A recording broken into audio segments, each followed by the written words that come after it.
Alright everybody, welcome back to another episode of the Arctic Farmer. No, I'm kidding, that's broke. It reads that even when it's 100 degrees outside. However, it is currently -9 degrees. That's without the wind chill, and a 5-10 mile an hour wind chill or so. I think they're saying a real feel of -15 or something like that, so it could be worse. Tomorrow we're looking at -20s, so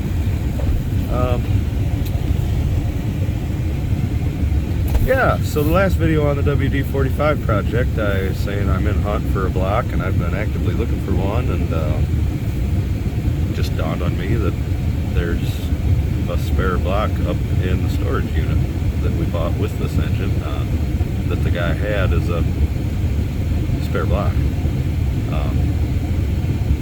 I don't know where my mind has been since this COVID, but it's not just a physical virus. It kind of messes with you mentally, because that's something that I don't believe I ever would have forgotten. That's just one of them things, I guess. I don't think I'm getting old enough to be forgetting stuff like that.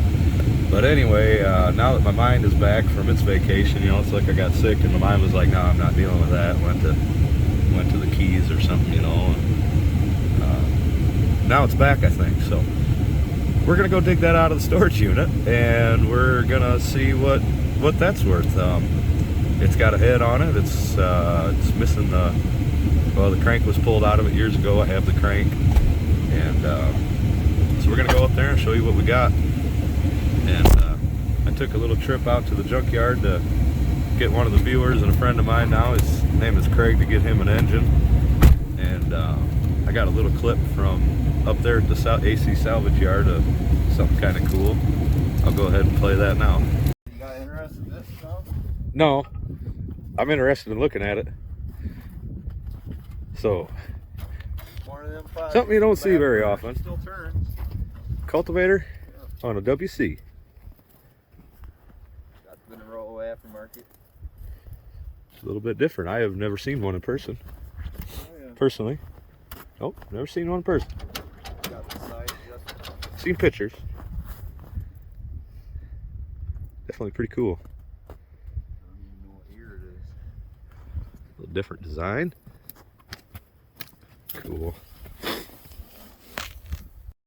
So, that engine block is back there in that storage unit that Bob's there kicking, trying to get into.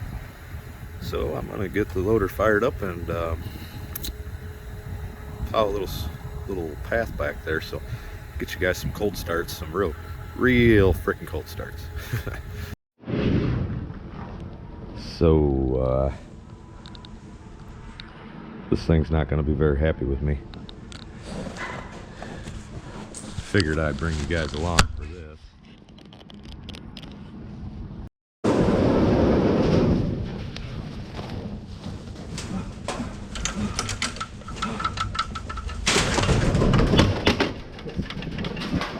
Poor thing.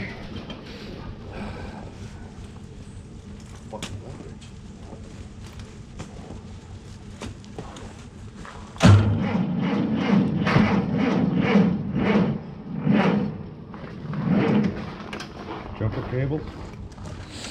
All right, we'll get jumpers on this thing and bring it right back. All right, take two. I'm sorry. Little tractor.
or 7.3, I believe his name was.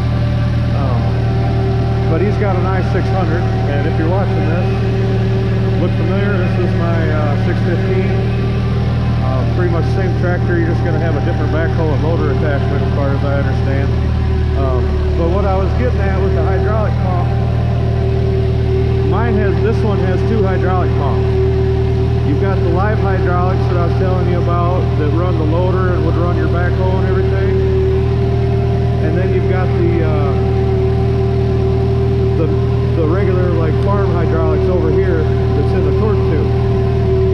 And so if you hit one of these levers and the shutoff valve isn't right, what'll happen is that pump will stay running and you'll be running that pump the whole time that your foot clutch is out over there, which is making the engine drag down. And I figured that out on accident by experience, but just, I don't know, just a thought, something to look into.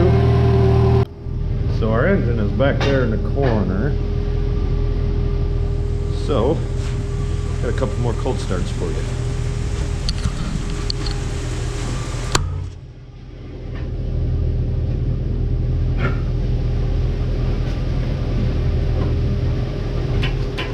That ain't no good. What? Catching up with that. My light. Oh, not even showing them anything.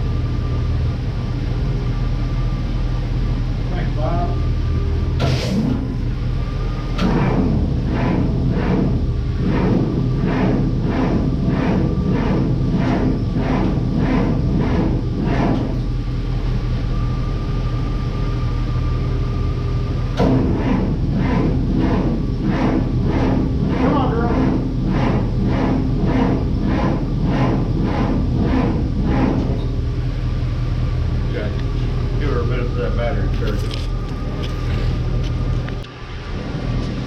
Alright, again, this one never has like start from cold, or whatever.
So this one doesn't want to start.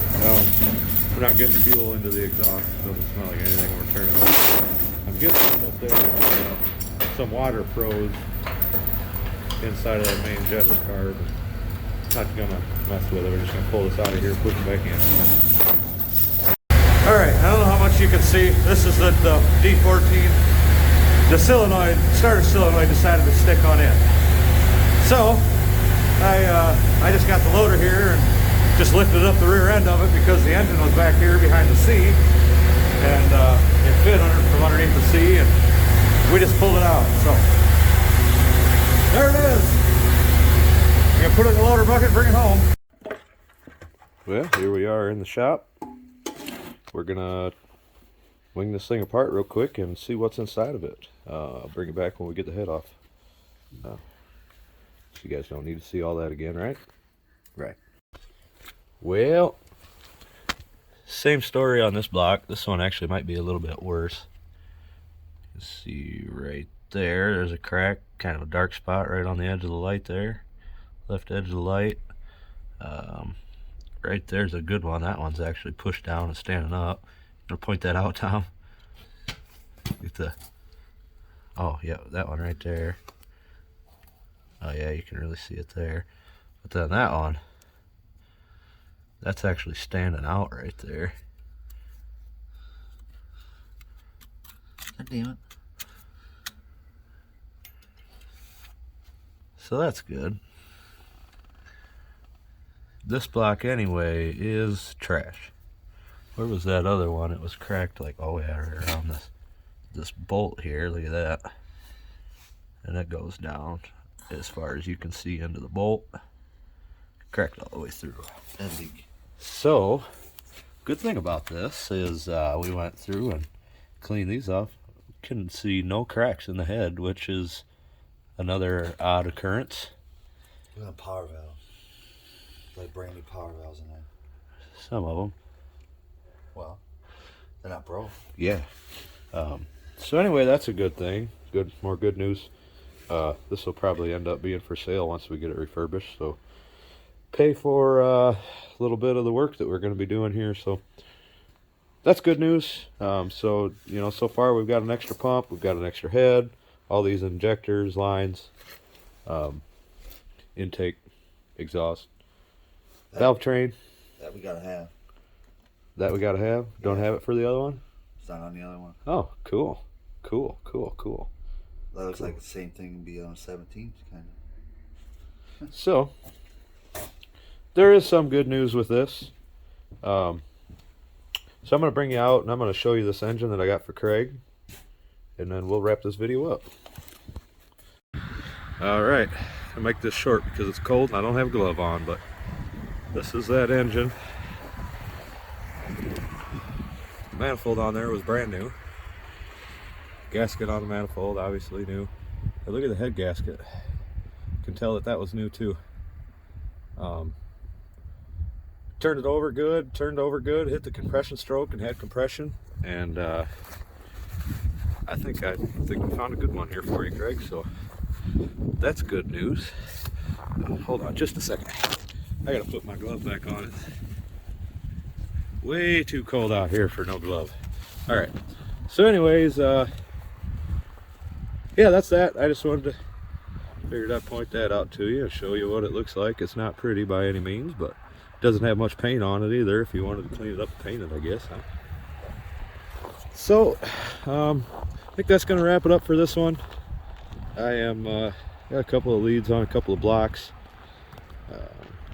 One's already been machined, and the whole 9 yards done to it already.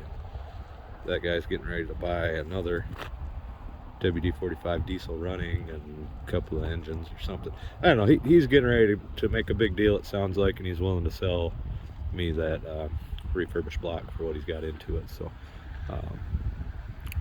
I'm kind of waiting to hear what happens with his deal, and then we're going to go from there, because I wanted to check on this block obviously before we bought anything, because you never know. Had a feeling it was going to be bad, you know, but you never know. It's worth looking, and like I said, we found that good head, and I guess we're gonna go from there. So I appreciate everybody for watching, and I hope to catch you on the next one.